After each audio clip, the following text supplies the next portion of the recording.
नमस्कार दोस्तों, स्वागत है आपका गुरु ज्ञान भक्तावल चैनल में। एक भाई ने कमेंट किया था कि क्या भगत के ऊपर भी तंत्र क्रिया हो सकती है, क्या नहीं हो सकती? ठीक है, तो मैं इस चीज़ का आपको जवाब देता हूँ कि बिल्कुल हो सकती है, 100% हो सकती है किसी भी भगत के ऊपर तंत्र क्रिया। अब ऐसा होता क्यों है कि भगत के ऊपर तंत्र क्रिया हो जाती है? ठीक है, ऐसा होता क्यों है?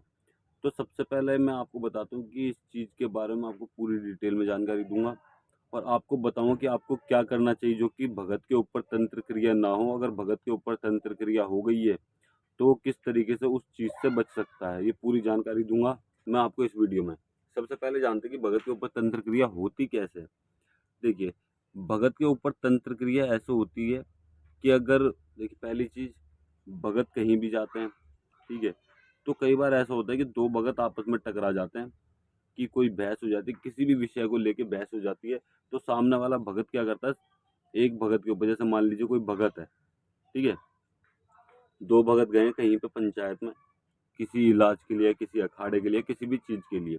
अखाड़े के लिए गए हैं, तो अखाड़ा क्या होता है, वो छीनने की कोशिश करते हैं। बहुत से भगत डोली को छीनने की कोशिश करते हैं, मतलब कि जो भी आपने डोली बैठा रखी, जिस भी व्यक्ति को आपने अखाड़े पे भगत बनाने के लिए बैठा रखा है, तो बहुत से लोग करते हैं उसको छीनने की। तो बहुत से लोगों की छीन भी लेते हैं और बहुत से लोगों की नहीं भी छीन पाते। जैसे मान लीजिए उस विषय पे उनकी बहस हो गई कि भाई तुम रोक लगा रहे हो या कोई भी रोक लगा रहा है कि इसको भगत नहीं बनने दे रहे। तो इस विषय पे बहस हो जाती है वहाँ पे पंचायतों में, या फिर मान लीजिए किसी को आप ठीक करने गए हो, वहाँ पर बहस हो जाती है। कहीं भी कोई भी किसी भी तरह की बहस हो जाती है किसी भगत की एक दूसरे भगत से। तो एक उनमें से एक भगत क्या करेगा, जो किलस जाएगा या फिर कोई भी बात होगी, वो सामने वाले के ऊपर जो भगत समझदार होगा, जो गलत नहीं करता होगा, देखिए वो तो करेगा नहीं, ठीक है? और कई बार ऐसा हो जाता है कि सामने वाला व्यक्ति गलत करने पे उतारू हो जाता है, तो वो क्या करेगा, वो सामने वाले का गलत कर देगा।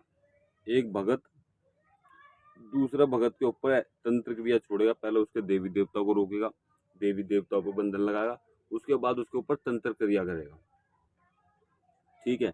अब कई बार ऐसा होता है, मतलब कि 90% ऐसा होता है कि भगत वहीं सामने बैठा पड़ा है और एक भगत ने दूसरे भगत पर करा है, तो वो दोनों भगत आमने-सामने बैठे, लेकिन उस भगत को तो दिक्कत नहीं हुई।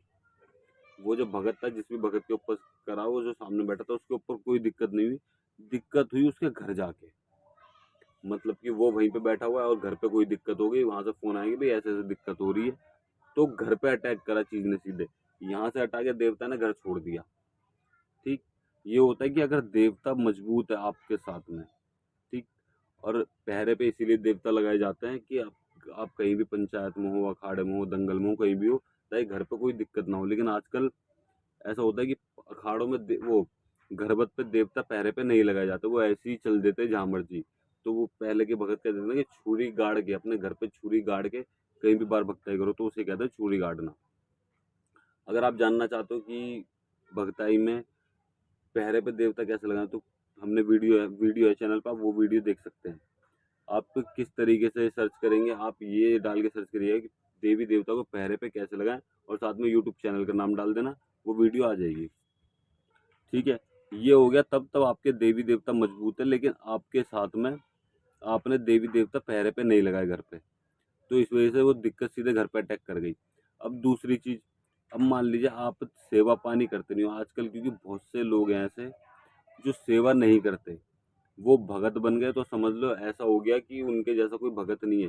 भाई जिसने 20 साल तपस्या करी है ना देवी देवता की, 20 साल अपने गुरु को दिए और फिर 20 साल अपने देवी देवताओं की सेवा करी है, उसके बाद भगताई कहीं कभी कभी करी है, मतलब कि कहीं भगताई करी है, कहीं ज़्यादा परेशानी हो गई तो वहाँ चले गए, लेकिन अपनी सेवा से कोई कॉम्प्रोमाइज़ नहीं किया। हाँ, भगताई भी खूब कर ली किसी व्यक्ति ने, अपनी सेवा से और गुरु से कभी कॉम्प्रोमाइज़ नहीं किया, कभी भी उनको उनके लिए हर वक़्त समय निकाला है, ठीक है? मतलब कि ये सेवा करी है अपने गुरु की भी, अपने देवी देवताओं की भी। तो उनके घर पे देवी देव चाहे कोई कुछ भी कर दे, वो व्यक्ति अगर कहीं अखाड़े में बैठा है ना, जैसे मान लो अखाड़े में बैठा है, तो उसके ऊपर कोई चीज़ नहीं आ सकती, उसके घर पे कोई चीज़ नहीं आ सकती, ठीक है? अगर 1% चली भी जाती है, तो सिर्फ़ हल्के-फुल्की दिक्कत होगी, सपने दिख जाएँगे, थोड़ी बहुत दिक्कत होगी, लेकिन वो उस मतलब कि देवता दिखाएगा कि भाई सामने वाले व्यक्ति ने ये कर दिया, इसको किस हटा अब, ठीक है? तो देवता उसको अपने आप हटा देगा, कुछ करने की भी जरूरत नहीं पड़ेगी। बस उसको देवता से बोलना है कि बाबा जी इसको हटा या माता जी इसको हटा, वो अपने आप सब चीज़ को हटा देगा। ये होती है सेवा की पावर। आप जितनी सेवा करोगे उतना आपको फल मिलेगा। वो कहते हैं ना कि जितनी आप चाशनी डालोगे उतनी मिठास आएगी, तो वही जितनी चीनी डालोगे उतनी मिठास आएगी। तो वही चीज़, आप जितनी सेवा करोगे उतनी मिठास आएगी। कोई भी आपके देवी देवता को बांध नहीं सकता, कुछ नहीं कर सकता। 1% सामने वाला व्यक्ति भी अपने देवी देवता की सेवा करता फुल जी जान से, और आपके देवी देवता को किसी भी तरीके से बांध देता है। ठीक है, बांध देता है वो आपके देवी देवता को। तो उनको खोलना कैसे है? अब आप अपने गुरु के पास जाओ, गुरु ठीक है खोल देंगे या फिर आपको तरीका बता देंगे। अब मान लीजिए आप गुरु के पास नहीं जा सकते, कई बार ऐसा होता है कि आप गद्दी चौकी लगाने लग गए, आपका नाम हो गया, तो आपको गुरु के पास जाने में भी थोड़ी झिझक होगी, क्योंकि गुरु के पास नए नए चेले भी बैठे होंगे, तो वो सोचेंगे कि भाई ये इतना नामी गिरामी है, तो ये अपने देवी देवता को खुलवाना है, इसके देवी देवता बांध दिए।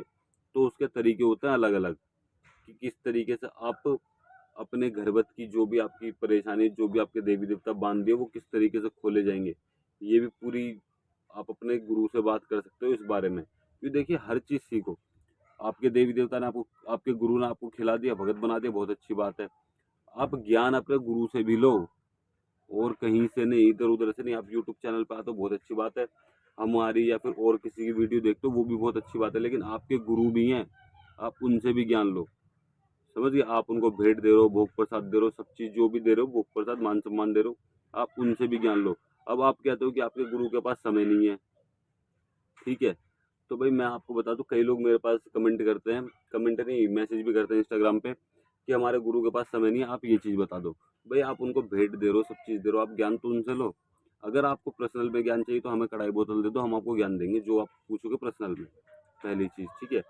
अगर आप, पहली चीज़, दूसरी दूसरी बात ये है कि आप हमसे पूछने से पहले या फिर किसी और गुरु से पूछने से पहले आप अपने गुरु से पूछो एक बार। क्या पता वो आपको सही तरीका बता दें, वो आपको जो भी विधि, क्योंकि देखिए हम आपको कोई भी विधि बता देंगे, कोई भी सेवा बता देंगे, हो सकता है वो सेवा आपकी काम ना करे, फिर आप हमसे बोलोगे या फिर किसी और से जिससे भी आपने ली, आपने उनसे ली, हो सकता है वो भी सेवा काम ना करे। लेकिन आप जो अपने गुरु से वो चीज़ लोगे, जो सेवा लोगे और जो साधना लोगे, जो भी चीज़ करोगे, जो उपाय जानोगे, वो आपके 100% काम करेंगे। इसलिए आप पहले अपने गुरुजी से बात करिए, उसके बाद अगर वो नहीं बताते तो आप हमसे संपर्क कर सकते हैं, ठीक है। और आपको अपने गुरुजी से पूछना चाहिए कि गुरुजी मुझे ऐसी चीज़ बताओ, ऐसी सेवा बताओ कि अगर सामने वाला मेरी घरवत की जादू बांध देता है तो मैं अपने आप कैसे खोल सकता हूँ उसको, ठीक। ये चीज़ आपको जाननी है। और अगर आपको मैं अगली वीडियो में बताऊँ कि आपको क्या क्या चीज़ें सीखनी चाहिए भगताई के लिए, अगर आप तो चाहते हो कि आपका नाम हो, आपके गुरु का नाम हो, तो आपको क्या क्या चीज़ें सीखनी चाहिए, ज़ीरो से लेके आपको क्या क्या चीज़ें सीखनी चाहिए, जो आप भगत एकदम बढ़िया तरीके से भगत बन जाओ, और कोई भी समस्या आपके सामने खड़ी हो जाए तो आप उस समस्या से निकल सको। आपको ये चीज़ बताऊंगा मैं अगली वीडियो में। और अगर आपको हमारे द्वारा दी गई जानकारी अच्छी लगी हो तो वीडियो को लाइक करें, चैनल को सब्सक्राइब करें और बेल आइकन जरूर दबाएं, ताकि हमारे द्वारा दी गई जानकारी आप तक समय पर पहुंच सके।